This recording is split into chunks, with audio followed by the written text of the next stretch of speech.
আমরা এখানে বসেছি একটাই কারণে, চোখ খুলে বসে আছি। জানি এই সরকার যেভাবেই হোক ওদের এই আন্দোলনকে ভণ্ড করে দেওয়ার চেষ্টা করবে।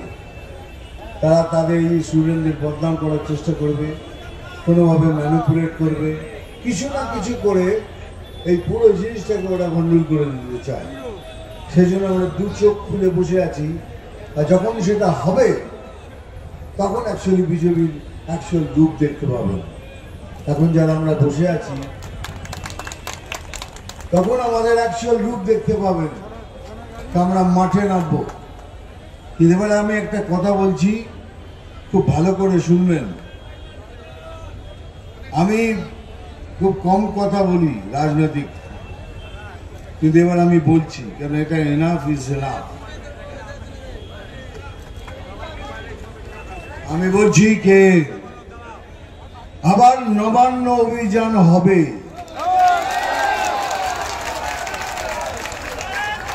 আর সেই অভিযানে আমি থাকব। কিন্তু এই অভিযান আমি খুব জোর করে বলছি, ওটা নিশ্চয়ই নবান্নতে পৌঁছবে। কিন্তু এই অভিযান ওই ব্রিজের কাছে গিয়ে থেমে যাবে না।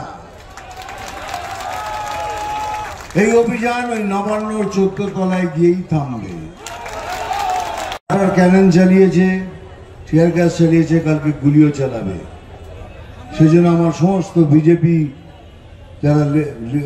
বিজেপি যারা ক্যাডার আছেন, যারা বিজেপি করেন না তারাও অন্য পার্টি করেন, সবাইকে বলছি তৈরি থাকুন। দিন এসে গেছে, হয়তো আত্মাহুতিও দিতে হতে পারে। Be ready for that.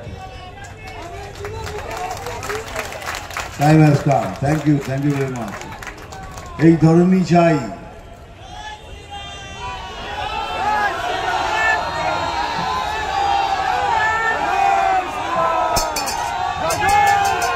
জয় শ্রীরাম। মনে থেকে যেন আমাদের তৈরি থাকতে হবে। ওই তৈরিটা মানেই হলো এই ওরা গুলি চালাবে, আমরা সামনে থাকবো, দেখি কত গুলি চলে। কিন্তু এই অভিযান 14 তলার নবান্নে গিয়েই থামবে, তার আগে থামবে।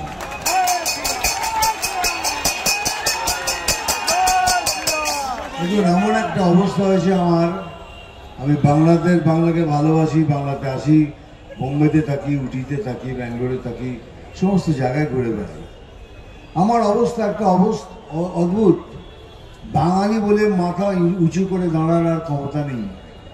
যেখানে যেই প্রশ্ন করে অভয়ার কি হলো, অভয়ার বিচার হবে না, এইভাবে আপনারা মেয়েকে মেরে দিলেন, আমি বুঝতেই পারি না কি জবাব দেবো তাদের।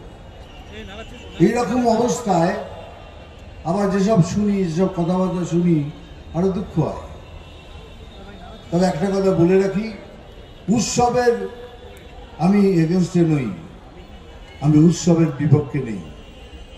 কিন্তু উৎসব প্রত্যেক বছরই হবে, দুর্গা মা প্রত্যেক বছরে আসবে, কিন্তু অভয়া দুবার আসবে না। অভয়া তার মায়ের কোল, বাবার কোল ছেড়ে দিয়ে চলে গেছে, কিন্তু যায়নি। আমরা ওকে যেতে দেব না, আমরা বাঁচিয়ে রাখবো। আমাদের ভালোবাসা দিয়ে হবে অভয়াকে বাঁচিয়ে রাখবো।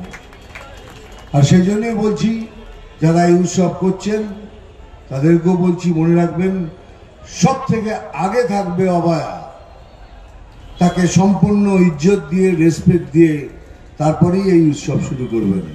আর যদি না করেন তাহলে বুঝবো আপনারা অভয়াকে ভালোবাসেননি, আপনারা অভয়াকে চান না।